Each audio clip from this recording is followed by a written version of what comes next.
UKLO 1 year masters. No IELTS required up to 5 years visa. High visa success rate. In that way you're a lucky person. అవునండి. Losing him is an unlucky part, but this is at least a lucky yeah part. ఇవాళ ఆయనకి తిథి జరుగుతుందంటే ఇందాక చెప్పా కదా 20 మంది భోజనానికి వస్తారు. ఆయన తలుచుకుని అందరం కూర్చుని కాసేపు కబుర్లు చెప్పుకుని అలా ఇట్ ఈస్ రియల్.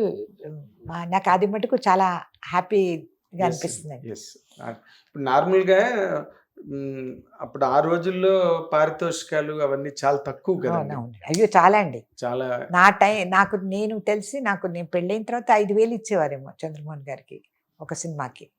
అప్పుడు అంతే, అలా ఉండేది. అయినా కూడా అప్పుడు అయితే లెక్కలన్నీ ఉండేవి కావండి.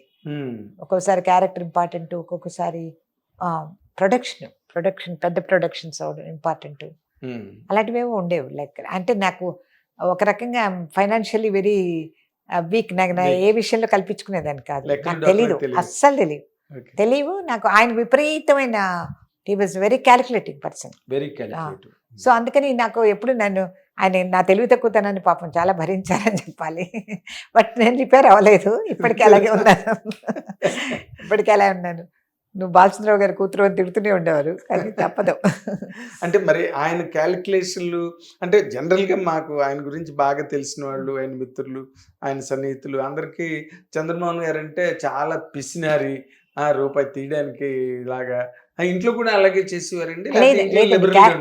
కాదండి, ఆయనకి ఒక రకంగా చెప్పాలంటే చాలా కరెక్ట్ క్యాలిక్యులేషన్ ఉండేది. అంటే సేఫ్ చేయాలి, పిల్లల్ని సేఫ్ చేయాలి, ఇంట్లో వాళ్ళు ఎవరికైనా ఏదైనా సహాయం చేయాలంటే చెయ్యాలని దానికోసమని ఆయన చాలా జాగ్రత్తగా ఉండేవారు. కానీ ఏంటంటే ఒక రకంగా పల్లెటూరులో పెరగడం, ఆ కల్చరు, దానివల్ల కూడా కొంత నోరు తిట్టేసేవారు అనమాట గబగబా. కానీ but at the back of it use to care for people, care ఉండేది. ఇప్పుడు నేను కడుపుతున్నాగానే అసలు నాకెవరు అక్కలు చెల్లెలు తమ్ముళ్ళు లేరు, నాకు బేబీ పుడుతోందంటే I was so excited frankly. అంటే నేను రాగానే ఆయనకి చెప్పతే ఆయన ఫస్ట్ ఇప్పుడేంటి మనకి పిల్లలు అన్నారు. I was so hurt. అదేంటి అలా అంటారేంటి? అసలు నాకు ముందు ఒక ఆడపిల్లగా నాకు అసలు మన కవిత్వాలు భావుకతలు ఎక్కువ కదా, ఇది ఆ సీన్లో ఇది ఇవ్వలా, ఏంటి అలా అంటారనుకున్నాను.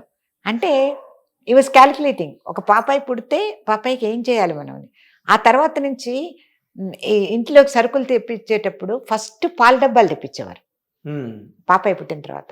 That was his first priority. ఏంటి ప్రయారిటీ? దట్ వాజ్ ఆయన క్యాలిక్యులేషన్. సో దానివల్ల అంటే లక్కీగా ఏంటంటే నాకు కూడా పెద్ద లగ్జరీస్ అలాంటివి అలవాటు లేదు. తర్వాత అంటే సింపుల్గా బతకడం, హాయిగా బతకడం అలాగే అలవాటు. కానీ నాకు మొదటి నుంచి కూడా అలా ఏవో ఉండాలి, మనకి ఇన్ని చీరలు ఉండాలని, అన్ని నగలు ఉండాలి, అందరితో పోటీగా ఉండాలి. అప్పుడు హీరో గారి వైఫ్ అంటే ఒక రకంగా దట్ వాజ్ ఏ స్టేటస్. కానీ అప్పుడు నాకు డిమాండ్స్ లగ్జరీ అంటే మనకు కూడా పెరిగిపోతాయి వాళ్ళని చూసి వీళ్ళని చూసి. లక్కీగా because I was from this kind of simple background, I was not very much keen on that. అదొకటి. ఆయన ఎప్పుడు నాకు ఇది కావాలి అది కావాలని డిమాండ్ చేయడం కానీ అడగడం కానీ లేదు. ఏదో ఇంట్లో కావాలి, ఇవి కావాలి, అవి కావాలంటే తెప్పించేసేవారు. ఆయన ముచ్చటపడి తేవడాలు కొండలు లేదండి. నాకు తెలిసి ఆయన ఎప్పుడు ఒక్కసారి కాబోలు ఎక్కడో బాంబే వెళ్తే ఎవరో హీరోయిన్స్ పక్క నుండి వాళ్ళు కొంటే ఏంటి ఆవిడకేం కొనవను అని చెప్పి కేకలేసి ఏదో చీర కొని పంపించారట. కానీ అది అంతే తప్ప అసలు ఆయన ఏమంటారంటే ఎవరికి ఇష్టం వచ్చిందో వాళ్ళు కొనుక్కోండి, అదే.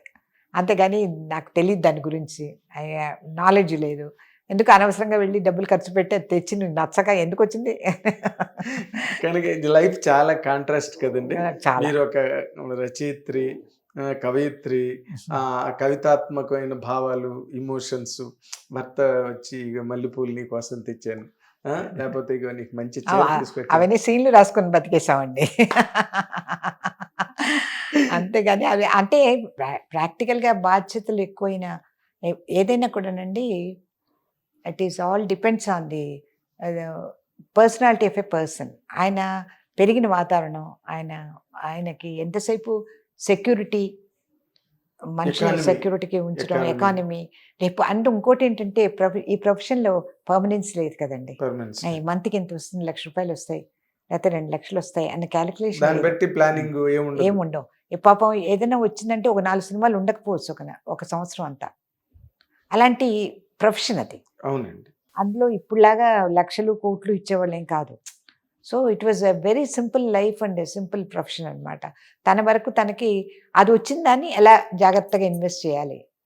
మన పాపాయి పుట్టింది అనుకోండి, పాపాయి పేరు మీద అకౌంట్ ఓపెన్ చేయాలి, అలాగనమాట. అసలు మేము ఇల్లు కొనుక్కోడానికి, స్థలం కొనుక్కోడానికి, ఇల్లు కూడా కాదు స్థలం కొనుక్కోడానికి మేము ఎంత అవస్థపడ్డామో మాకు గుర్తుంది ఇద్దరికి. అలా అనమాట. అలాగే స్థల సైట్ అప్పుడు విశ్వంబాబు గారు వాళ్ళు కొనుక్కుంటూ, మా మామయ్య గారు అనమాట, విశ్వంబాబు గారి తండ్రి గారు, ఆయన మా మా అంటే మా అత్తగారి సిస్టర్ ఉండేవారు, ఆవిడకి ఆయన హస్బెండ్, ఆవిడ పోయారు తర్వాత సరస్వతమ్మ గారిని చేసుకున్నారనమాట. వాళ్ళకి విశ్వనాథ్ గారు పుట్టారు. సో బట్ వీళ్ళు మా అత్తగారి మటుకు బావగారే కదా. సో దేవర్ వెరీ క్లోజ్ అందరూ, ఫ్యామిలీ అంతా. సో అక్కడ పక్కన తురకాడు కొనేస్తాడో లేకపోతే ఎవరైనా కొనేస్తారేమో, మళ్ళీ కోళ్ళు గిళ్ళు తినేసి మన ఇంట్లో విసిరేస్తారన్న భయాలు ఉండే వీళ్ళకి. అందుకని నువ్వు కొనుక్కోరా చంద్రమోహన్ అంటే పోజు కొట్టారు, కానీ డబ్బులు లేవు దగ్గర. ఈ హ్యాడ్ సచ్ ఏ ప్రాబ్లం అనమాట. అంటే వస్తున్నవి సరిపోతున్నాయి, ఇంటికి పంపించేవారు అప్పుడు అవసరాల్లో వాళ్ళ ఇంటికి. సో ఏవో ఉండేవి కమిట్మెంట్స్. అంటే అప్పుడు మాకు ఇంకా గుర్తుంది ఆ స్థలం కొనుక్కోడానికి ఎంత అవస్థపడ్డాము. ఒకసారి ఒక ఆయన లక్కీగా ఏమన్నారంటే, ఆ ఓనరు, నువ్వు ఒక్కసారి డబ్బులు ఇచ్చేసావంటే మావిడ రవల దిద్దులు కొనేసుకుంటుంది, నాకు చాలా పనులు ఉన్నాయి ఆ డబ్బుతో, అందుకని నువ్వు పని చేయి, నేను ఇన్స్టాల్మెంట్ మీద ఇస్తానని చెప్పి ఆవిడకి అని చెప్పారు. వాళ్ళ ఆవిడకి. మాకేమో అసలు లేవు దగ్గర. అలా అనగానే అమ్మయ్య అనుకున్నాం ఇద్దరం. అనుకుని ఒక ఇన్స్టాల్మెంట్కి మాకు మారిస్ మహీంద్రా కారు ఉండేది, ఆ కారు తాకట్టు పెట్టాం 1,500కి. ఎల్ఐసి పాలసీ తాకట్టు పెట్టాం 1,500కి ఒక్కొక్క మంత్ ఇన్స్టాల్మెంట్ కట్టడానికి. ఆ తర్వాత ఊపందుకుంది. మా చిన్న పాప, పెద్ద పాప పుట్టగానే lucky that girl was a lucky charm. And next చిన్న పాప పుట్టగానే యాక్చువల్లీ ఆ ఇంటి గృహప్రవేశం అయిపోయాం. అక్కడ లగ్జరీస్ అన్నీ ఇప్పుడు ఆ ఇంటికి వచ్చేసాయి. చిన్నప్పుడు పిల్లలు టీవీ చూడడానికి అని చెప్పి పక్కింటికి వాళ్ళ ఇంటికి వెళ్ళేవాళ్ళు. వాళ్ళు ఏమన్నా అంటే, మీ నాన్న సినిమా యాక్టర్ కదా, మీ ఇంట్లో టీవీ కొనుక్కోరా, ఇలాంటివి అంటే అంటారు కదా చుట్టుపక్కల వాళ్ళు. అంటే ఏమండి పిల్లలు ఎలా అంటున్నారండి, నువ్వు కూర్చుని వాళ్ళకి కథలు చెప్పు, కొనేటప్పుడు కొంటాను, ఇప్పుడు ఏమీ మాట్లాడకనేవారు. అలాగే నాకు పెళ్ళైన కొత్తల్లో ఈ ఫ్రిడ్జ్లు అవన్నీ అప్పుడు చాలా లగ్జరీ. ఫ్రిడ్జ్ అనేది 1970s పెద్ద లగ్జరీ అది. అంటే మా ఫ్రెండ్స్ అంతా అన్నారు, నువ్వు కొనుక్కో, అది మీరు కొనేసుకుంటారు కదా ఇదో అంటే. నేను ఆయన అడిగాను. అంటే ఇద్దరం కలిసి బీచ్కి వెళ్ళాం. బీచ్కి వెళ్ళి వేరుశనగకాయల పొట్లం ఒకటి కొనుక్కొని వెళ్ళి నీళ్ళ దగ్గర కూర్చున్నాం అనమాట. అప్పుడు చెప్పారు, నాకు ఒక ప్రిన్సిపల్ ఉంది, నీకు చెప్తున్నాను అర్థం చేసుకో అని. అంటే ఏంటండి అని అంటే, ఒకసారి బూటు వేసామా విప్పకూడదు, ఒకసారి కారు ఎక్కామా దిక్కకూడదు, ఓసారి ఇల్లు కొన్నామా అమ్మకూడదు, ఓసారి అలాగే ఇప్పుడు నువ్వు అడుగుతున్న ఫ్రిడ్జ్ కొన్నామా దాన్ని మళ్ళీ అయ్యో ఎలా మెయింటైన్ చేయాలన్న ఆలోచన రాకూడదు. అందుకని ఇది నా ప్రిన్సిపల్, ఇది నీకు నచ్చితే నువ్వు అర్థం చేసుకో నన్ను, లేకపోతే ఇప్పుడు కావాలంటే డబ్బులు ఉన్నాయి వెళ్ళిపోయి వెంటనే ఫ్రిడ్జ్ కొనేసుకుందాం, ఏం ప్రాబ్లం లేదన్నాను. ఆ పాంప్లెట్స్ అన్నీ ఉన్నాయి నాకు పళ్ళో. నేను చూసి, నాకు తెలియదండి మీరు ఎప్పుడంటే అప్పుడే అని చెప్పేసాను అనమాట. నాకు భయం వేసింది అలా అనగానే. అలాగా. బట్ యాక్చువల్లీ మేము ఇంటికి వచ్చిన తర్వాత మొత్తం ఒకేసారి కొనేసారు. అప్పటికి ఆయన స్టేటస్ మారిపోయింది, he got money. And so ఆయన పిసినిగొట్టు అండం అనేది ఆయనకి భయంతో అలా బయట పెట్టే ఎక్స్ప్రెషన్ ఉండేది. ఆయనకి ఏమవుతుందో ఎకనామికల్గా, రేపనే రోజు ఎలా ఉంటుందో అన్న భయం ఉండేది ఇప్పుడు పాపం. అది because of the insecurity has come because of పెద్ద ఫ్యామిలీ అవ్వడం ఉంటుంది. మా మామగారు కూడా అలా లెక్కలు అవి రాసేవారట. అట్లా ఈయన ప్రతిరోజు లెక్కలు రాసుకునేవారు. ప్రతిరోజు ఎక్కడ ఇన్వెస్ట్ చేస్తున్నాం, ఏం చేస్తున్నాం ఇది అని చూసుకునేవారు అనమాట. సో అదొకటి నాకు తెలిసి ఏమైంది, మా స్టార్టింగ్లో మా ఫ్యామిలీకి ఒక 5,000 ఉంటే సరిపోయేది ఆ కాలంలో. తర్వాత డబ్బులు వచ్చాయి, పెరిగింది, కానీ 6,000 7,000 దగ్గరికే వచ్చింది, కానీ స్పెండింగ్ మాకు వెళ్ళలేదు.